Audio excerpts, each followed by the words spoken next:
Hello students, welcome to class 7th। बच्चों, अब सभी बच्चे 6th क्लास से 7th क्लास में आ चुके हो और अब हम 7th क्लास की पढ़ाई स्टार्ट करेंगे। ठीक है बच्चों, तो आज हम अंतरा, जो हमारी व्याकरण की बुक है, अंतरा व्याकरण एवं रचना, ठीक है, इसमें आज हम जो इसका फर्स्ट पार्ट है उसकी रीडिंग करेंगे, उसको पढ़ेंगे और समझेंगे।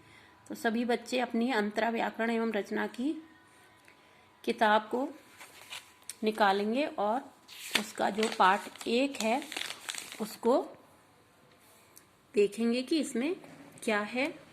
इसको हम पढ़ेंगे और समझेंगे। पार्ट 1 जो कि भाषा, बोली, लिपि और व्याकरण, ये पार्ट का नाम है भाषा, बोली, लिपि और व्याकरण। यानी कि इस पार्ट में जो पार्ट आपका 1 है अंतरा व्याकरण का, उसमें भाषा क्या होती है, बोली क्या होती है, लिपि क्या है और व्याकरण क्या है, इस सारी चीज़ों के बारे में बताया गया है।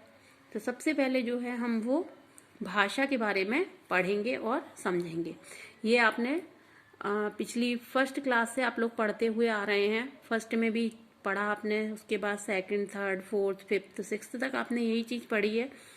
लेकिन जब हमारी क्लास बढ़ती जाती है तो जो भी चीज़ें हम पढ़ते हैं वो और अधिक विस्तार रूप में हमारे सामने आती जाती हैं। ठीक है, तो चलिए अब हम भाषा शब्द के बारे में, भाषा के बारे में पढ़ते हैं कि भाषा क्या है। भाषा शब्द संस्कृत की भाष धातु से बना है। भाषा शब्द जो है वो संस्कृत की भाष धातु से बना है, जिसका अर्थ है बोलना। भाषा का अर्थ होता है बोलना।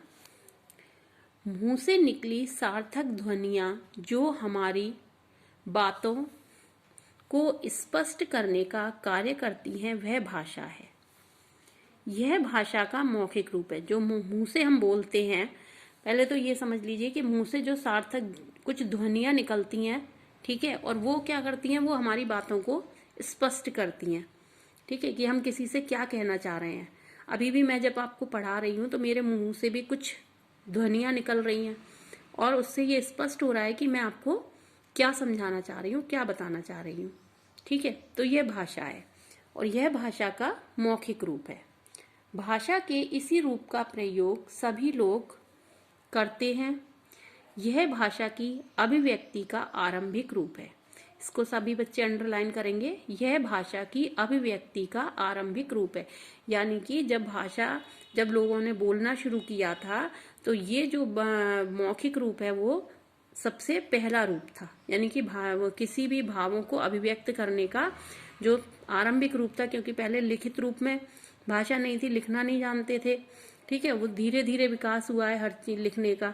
तो जो पहले भाषा का जो रूप था वो था मौखिक रूप। यानी कि सबसे पहले लोगों ने बोलना ही सीखा था, बोल के ही अपनी भावों को अभिव्यक्त करते थे। इसलिए यह भाषा की अभिव्यक्ति का आरंभिक रूप है। कौन सा रूप? मौखिक रूप। मौखिक भाषा का प्रयोग तो आसपास के लोगों के बीच होता है, परंतु दूर रह रहे लोगों तक हम लिखकर अपने विचार पहुंचाते हैं। इसे भाषा के लिखित रूप में जाना जाता है। यानी कि अगर हमारे जो आसपास लोग हैं उनसे तो हम बोलकर और बात कर कर अपनी बात को प्रकट कर लेते हैं, लेकिन अगर जो दूर रह रहे हैं उन तक अगर हमें कुछ बात पहुंचानी है तो वो हम लिख कर पहुंचाते हैं। और ये भाषा का कौन सा रूप होता है? लिखित रूप। अब है परिभाषा। भाषा की परिभाषा है ये: भाषा एक माध्यम है जिसके द्वारा हम अपने भावों और विचारों की अभिव्यक्ति दूसरों के समक्ष करते हैं। ठीक है, अब है भाषा के रूप। भाषा के मुख्यतः 2 रूप निम्नलिखित हैं। ये आपने पहले भी पढ़ा होगा। ठीक है, मौखिक रूप और लिखित रूप। अब मौखिक भाषा क्या है और लिखित भाषा क्या है, ये अब हम जानेंगे। मौखिक भाषा यानी कि ओरल लैंग्वेज। कक्षा में अध्यापक ने बोलकर अपने विचार प्रकट किए और छात्राओं ने सुनकर उनका अर्थ समझा। ठीक है, ये अध्यापक हैं, ये बोलकर बच्चों को जो है अपने विचार प्रकट कर रहे हैं और छात्र हैं, जो छात्र छात्राएं हैं, इसे सुनकर उन्होंने अर्थ समझा। यह भाषा का मौखिक रूप है। मौखिक भाषा के अन्य रूप हैं, जैसे वार्तालाप यानी कि बातचीत करना, टेलीफोन, फोन, आजकल मोबाइल है, दूरदर्शन, दूरदर्शन यानी कि टेलीविज़न, टीवी, रेडियो आदि। मौखिक रूप है जो मौखिक भाषा है, उसकी परिभाषा अब हम देखेंगे।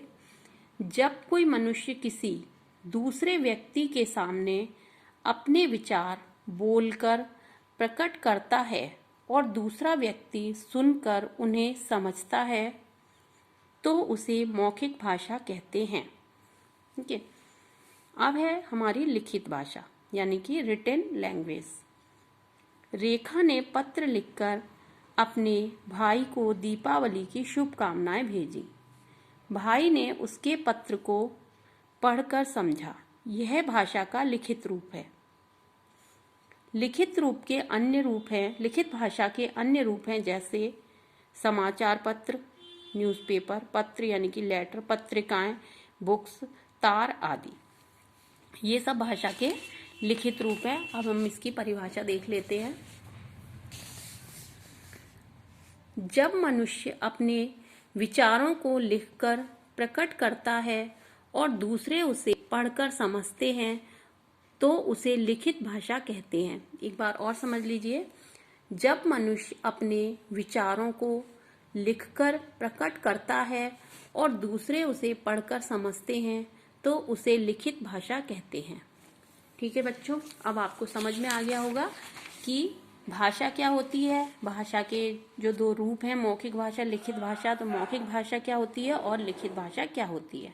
ठीक है, अब आपको क्या करना है, अपनी नोटबुक में भाषा की परिभाषा लिखनी है और भाषा के रूप लिखने हैं। लिखित मौखिक भाषा का परिभाषा लिखनी है और लिखित भाषा की परिभाषा लिखनी है। ठीक है, ये काम अभी आप अपनी किसी भी कॉपी में कर सकते हो। अभी फेयर कॉपी में नहीं करोगे, फेयर कॉपी में हम मंडे से वर्क करेंगे। ठीक है, तो अभी आप अपनी किसी भी कॉपी में, जो पहले आपकी कॉपी हो, उसमें आप ये वाला वर्क आप कर लेंगे। परिभाषाएं अभी आप तीनों की लिख लेंगे। ओके, तो चलिए आज आपका इतना ही पढ़ाऊंगी, मैं समझाऊंगी। कल हम और आगे समझेंगे और पढ़ेंगे। ओके।